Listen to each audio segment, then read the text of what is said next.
Day 6, World Aquatic Championships, prediction show and recap from last night with me, the swimsuit guy, and inside with Brett Hawke. Yep, mate, what are we looking at? Where did we start? Tonight? Tomorrow? Yesterday? What happened? Let's start with predictions. Should we do predictions first? So, first event tonight is the women's 100 freestyle. I'm wearing my Hong Kong t-shirt. I am, part of Siobhan's training coaching staff group, assisting with Tom Rushton's work there. She's already won the 200 free.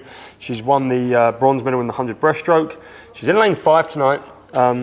Mate, originally I was going to say no one's going to touch her, and then Marit Steenbergen, wow, she's looked kind of special in a way. Swam herself into the top 10 performances of all time last night, and was nose breathing at the end of this thing.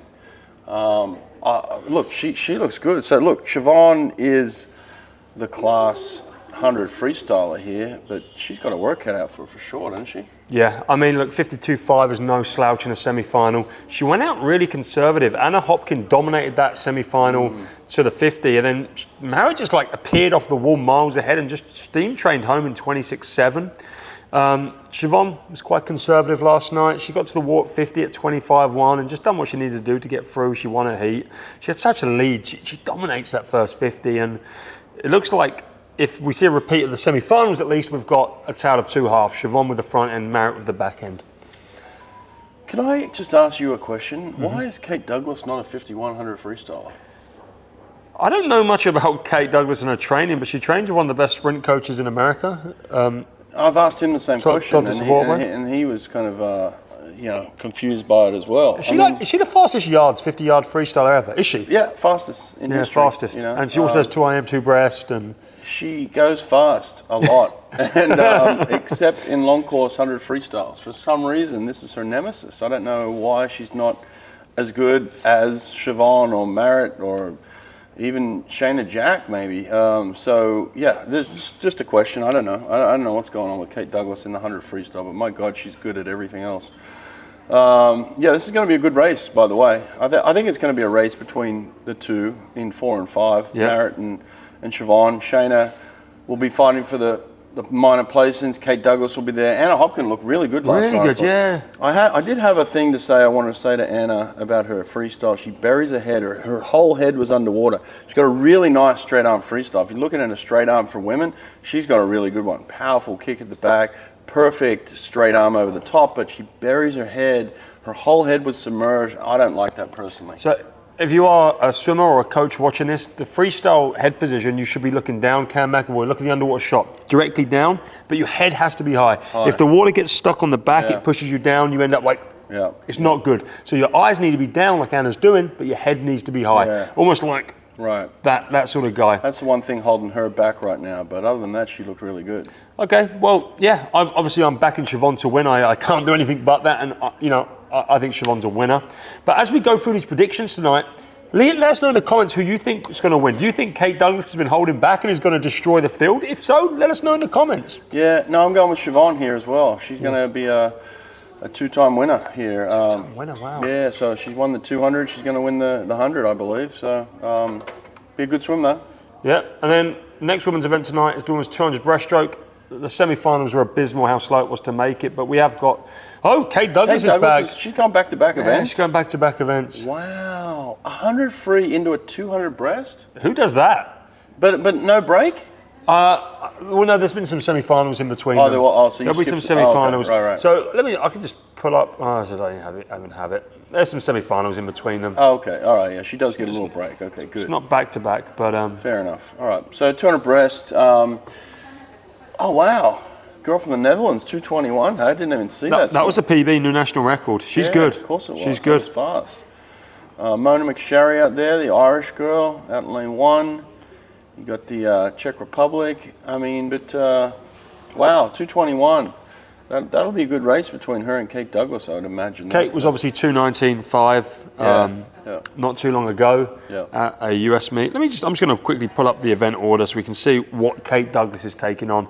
Like we said, Siobhan was impressive, 200 freestyle gold and 100 breast.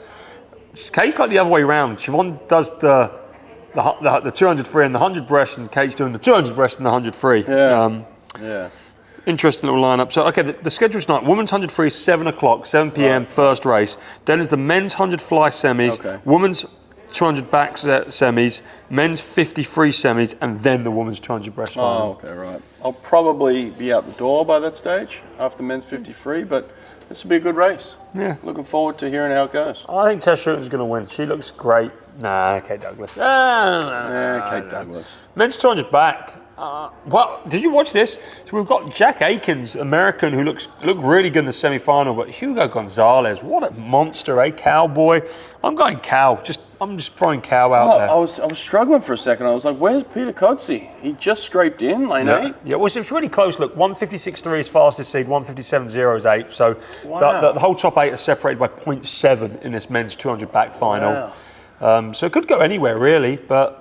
I got my money on Hugo Gonzalez. Been watching him swim at Cal and train and recruited him to our program at Auburn many years ago, but this guy is the class of the field here. I'm going with Hugo Gonzalez for the win. Okay. I'd like to see Pete again on the podium. I think he's good enough and he could be outside smoke. Yep. Another 200. It's like sprint morning this morning with the heats, but it's like 200 night tonight. 200 breast men and women, 200 back men. Could Jake Foster get an individual world championship title before his brother Carson? Because that's possible. He's lane 4 tonight. Carson's never won an individual world title. Wow, world title for Jake Foster. Who would have thought, honestly? He announced retirement like 2 years ago and then was like, you know what, I'm going to come back and I'm going to be a world champion. He'd given up, hadn't he? Mm-hmm. Is Nick Fink in this? Nick Fink's in there. I've got to go with Nick Fink. That guy's a player, mate. He can ball. If it's going to come down to a race, Nick Fink, I'm putting money on him every time. I'm going with Dong. Dong looks like he's literally been pissing around in the heats. And in the heats, he went out really slow and then back-ended everyone to make it through. Then in the semi-final, he went out really fast, shut down, and then come back in like 31 last 50. I think this guy is... I think he's a serious athlete. How do you say his second name? His second name is Dong. His first name is Jihao. Jihao, okay. Jihao Dong. Okay. I think he's good.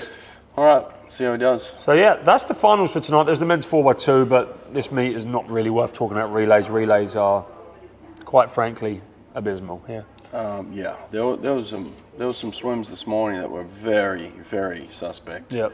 In terms of depth at all. I do want to point out the women's 200 backstroke. There has to be 16 women in America that could make that top 16 tonight.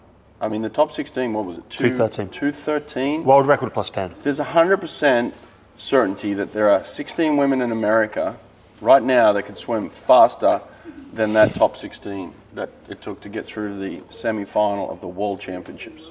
Yep. Am I wrong? It's absurd. I mean, it's so slow. Women's depth is so bad, though. I mean, like Tokyo Olympics, 16 girls on the 200 fly. We saw that final last night, but women's 200 fly especially seems to be like a really lacking event, but 200 back seems like clearly there, like with the heats this morning.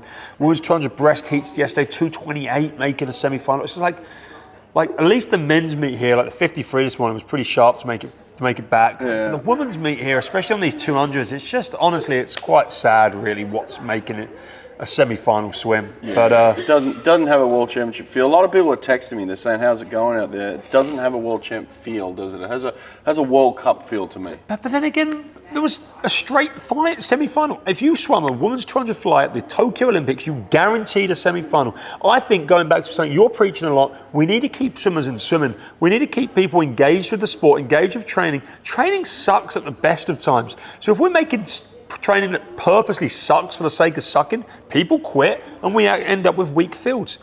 We've lost people in this sport that could make semi-finals at World Championships, and that's why it's very slow. Yeah, that's a whole nother story, isn't it? Let's run through some recaps of last night's finals quickly. I was super stoked with Laura Stevens winning women's 200 fly. She led start to finish. She turned first at the first wall. She touched first by 0.09 over Helena Rosendal Bock of Denmark.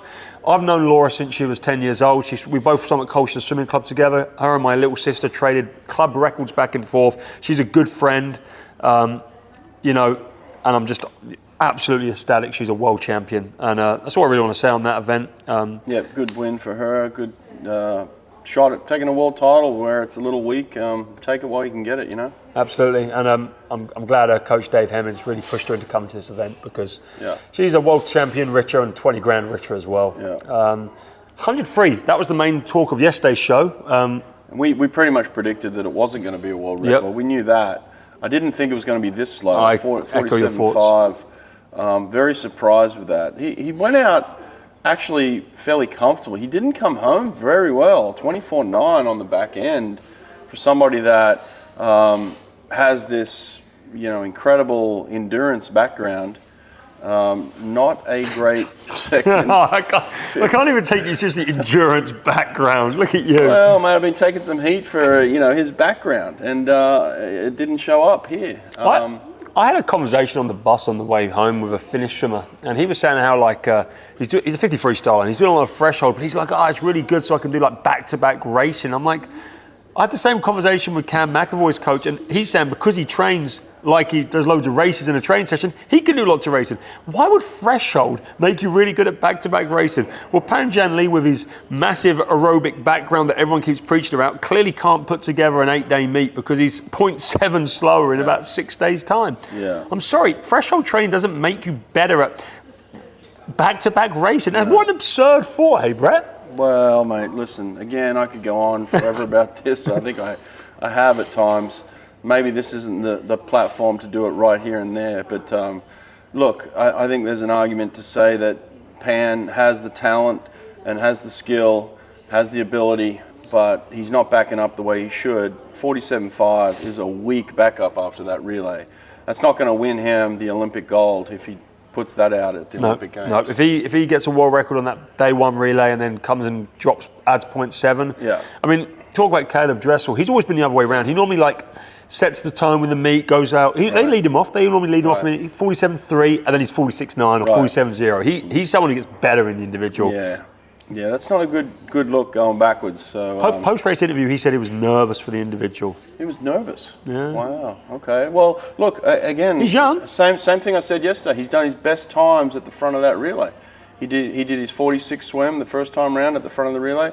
He did it again this time. So maybe the relay is helping him feel like a man, and then when he's alone, stripped away from those other guys around him, he doesn't feel as powerful. So the psychology is playing games here, But he's world champion, and we just talked about depth. This is actually a really deep. 48.0 comes 7th. Last place in this 100 freestyle field was 48.0. There was 47.9 for 5th. This is a good field. This 47 is still good, and yeah. No, look, the first 5 guys are legitimate names. The other 3 are happy to be there. That's good. Don't think they're going to be there in the Olympic final. Those 3 are not going to be there in the Olympic final, right?